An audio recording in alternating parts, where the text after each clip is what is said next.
બંને પગ જોઈન્ટ, હાથ સીધા, બંને કાન સાથે જોડેલા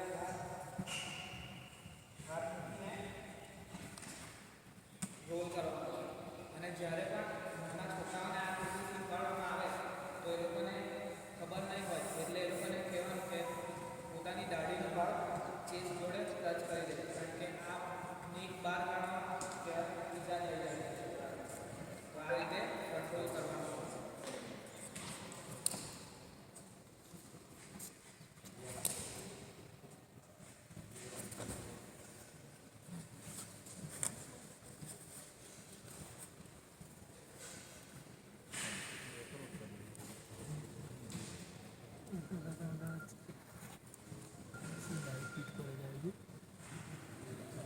પીઠ પર જ ચાલે છે.